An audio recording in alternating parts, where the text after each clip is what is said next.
Et bien maintenant qu'on a bien avancé dans ces tutoriaux sur iMovie 10, on va voir la dernière étape du montage qui est la sortie, hein, l'export ou la sortie ou le partage de son projet sous forme de film.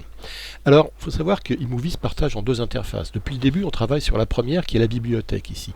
Mais il y en a une deuxième, hein, vous avez peut-être eu la curiosité d'y aller, qui est Cinéma. C'est là justement qu'on stocke tout ce qu'on a sorti, ou tout ce qu'on veut garder en termes de sortie en tout cas. Là par exemple, j'ai deux choses, hein, j'ai pas grand chose pour le moment. Et ces sorties, elles sont stockées soit sur le disque, soit sur iCloud, sur un compte iCloud, vous voyez, auquel on peut accéder par ici, hein, on y reviendra. Sinon, par défaut, quand vous ouvrez pour la première fois cette page, normalement, elle est vide. Alors, pour partager quelque chose justement sur iCloud, hein, en nuage, ou dans notre rubrique cinéma, dans notre cinémathèque on va dire, on a un bouton qui est le bouton partager. De toute façon, quoi qu'on fasse, dès qu'on veut faire un export, c'est par ici qu'il faut passer. Et ici on a, vous voyez, tous les exports proposés par iMovie. Alors d'abord, ce qu'il faut faire, c'est que je sélectionne un projet. Par exemple, je vais prendre un projet que je n'ai pas encore sorti, celui-là, et je vais le partager dans cinéma, ici. Hop. Vous voyez ici tout de suite qu'il y a d'abord une création de la vidéo qui est en cours, et on peut suivre ici la phase de création avec cette petite icône qui affiche l'activité en fait pour le moment de création.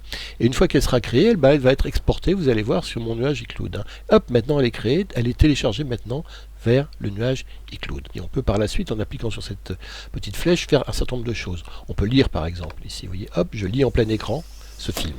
Je fais Escape pour arrêter. On peut aussi le renommer, lui donner un deuxième nom. Par exemple, je vais l'appeler Neige 2003 cours. Voilà, comme ça.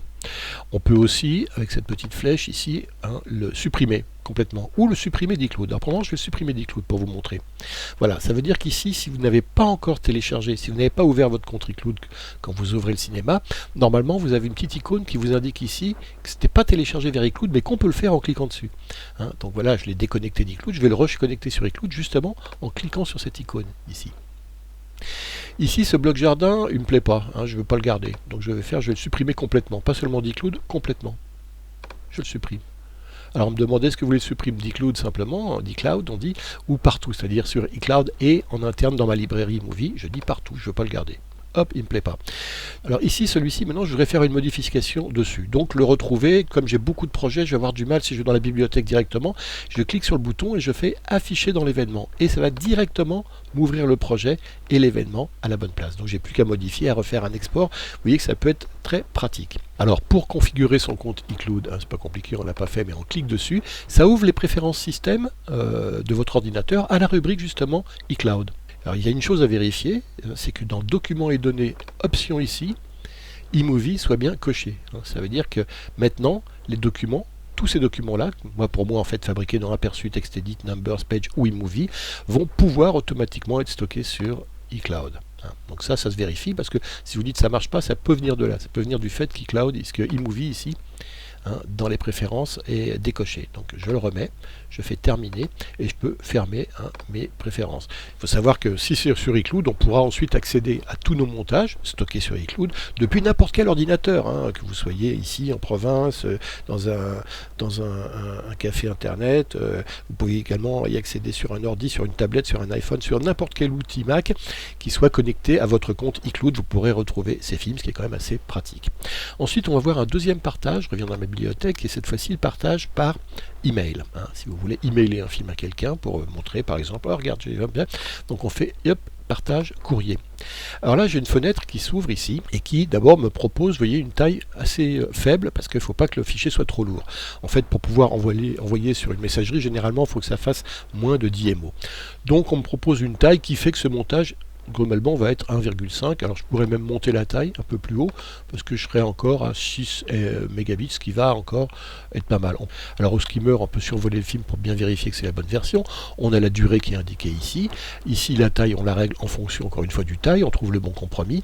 On fait ou on ne clique pas ajouter au cinéma. Moi oui, j'aime bien ajouter à ma cinémathèque l'ensemble de ce que je fais en sortie et je clique sur partage ici et là ça va ouvrir mail. Vous allez voir que je vais avoir une fenêtre mail qui va s'ouvrir dès que le film aura été rendu.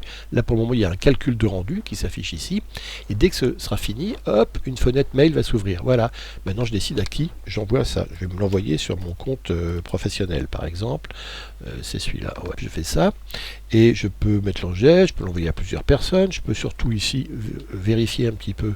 Si j'agrandis un peu, vous voyez, je peux lire mon film ici avant de l'envoyer, vérifier qu'il est bien, oui, il est parfait, puis la qualité n'est pas trop mauvaise, je trouve, hein, pour un visionnage. Et vous voyez, je peux rajouter un petit texte, et si joint le film, machin, truc bidule. Hop, et on fait envoyer.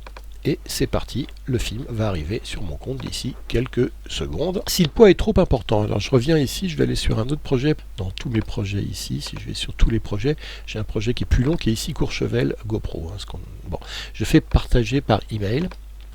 Là, tout de suite, on va me dire, attention, avertissement, c'est beaucoup trop lourd, 173 MO. Alors, je peux essayer de rétrécir en small, par exemple. Mais là encore, 21 MO, avertissement, ça passera pas par mail. Hein. Donc quand vous voyez ça, c'est que généralement le poids est trop gros pour pouvoir effectivement l'envoyer sur une messagerie électronique. Donc il va falloir choisir un autre mode de partage, puisque là même en plus petit, le plus petit qui propose en small, ça ne passe pas. Donc je fais annuler et je vais choisir par exemple de le partager autrement. Alors autrement, ça peut être sur des réseaux sociaux. On va aller par exemple, le plus courant c'est YouTube. Alors sur YouTube, ici vous cliquez, on vous demande, on vous dit par exemple, voilà, là pour le moment ce film là il fait 800 MO, on vous le propose dans cette qualité là. Alors on peut la régler, je dis voilà, 800 MO c'est beaucoup, je vais essayer de baisser un peu la taille, pas trop, 300 MO, ouais ça va encore. Bon, allons-y pour ça. Film et animation comme catégorie, je vais plutôt le mettre dans vie pratique, hein, ou voyage, voilà, voyage événement. Visionnable par privé, je peux mettre public ou privé. Allez, en privé. Et ensuite, il faut que je me connecte à mon compte. Alors là, il faut que je mette mon numéro de compte qui est Rémi Devez. Et mon mot de passe. Ouais. Et voilà, et là je fais OK, et ça va publier. Là j'ai pas envie de le publier, donc je vais faire annuler, mais vous voyez comment il faut faire si vous voulez le faire vous-même. Alors ensuite, on peut faire la même chose avec Vimeo, par exemple. Là encore, on va nous demander une connexion, etc. Le mot de passe, visite par moi seulement. Bon, bah, ça c'est assez traditionnel. Si on veut partager sur CNN, bon, ça c'est pas trop courant en France, mais sur Facebook, il est déjà beaucoup plus pareil. Hein. Simplement, il faut que vous vous connectez à votre compte Facebook, et puis hop, une fois que c'est fait, vous pourrez l'envoyer ici. Choisissons la taille, encore une fois ici. Et voilà pour ce qui est des comptes sociaux. Maintenant, il y a une troisième style d'export, c'est ce qu'on appelle la sortie sous forme de fichier. Et là, il y a deux types de fichiers. On peut soit publier sur iTunes, soit publier par fichier ici. On va commencer par aller sur fichier pour vous montrer. Fichier, c'est la meilleure qualité. C'est ce qu'on doit toujours faire, c'est garder un export d'un de ces films dans la meilleure qualité possible, et cette meilleure qualité c'est quand on fait fichier et qu'on prend la taille la plus haute ici, hein, de votre projet, la taille idéale. Alors ça va peser quand même 1,7 giga. Ici je peux toujours l'ajouter ou pas à la cinémathèque, je vais l'ajouter bien sûr. Et alors en compatibilité, on va voir sur quoi on va pouvoir lire ça. On va pouvoir lire ce film que sur un Mac ou sur un PC. On ne va pas pouvoir le lire sur des iPhones parce que c'est pas le bon format. Si on veut pouvoir le lire sur des iPhones ou des iPads ou des Apple TV, on fait une autre sortie. Mais je vous conseille de toute manière de faire celle-là, ne serait-ce que pour votre archivage personnel. C'est vraiment la sortie obligatoire pour ne serait-ce qu'avoir une trace de très bonne qualité de son film. Maintenant, je vais faire annuler. Si vous voulez pouvoir regarder ça par la suite sur une tablette ou sur un smartphone, là, ce qu'il va falloir faire, c'est partager par iTunes. Et là, ça partage dans un format qui est le MP4, qui permet d'être lu par tout le monde. Regardez. D'abord, c'est un peu moins lourd, moitié moins lourd que mon fichier en grande qualité, hein, en point move. Et par contre, la compatibilité, regardez, selon la taille, hein, à la taille maximum, ça va être par exemple les iPads et les iPhones de dernière génération, Apple TV et Mac PC. Si je descends, vous allez voir que ça va être plus grand. Je vais pouvoir passer par plus d'instruments. Regardez, ça va être juste à partir de l'iPhone 4. Hein. Donc voilà, la taille permet de régler aussi, voir avec quels appareils ce sera compatible.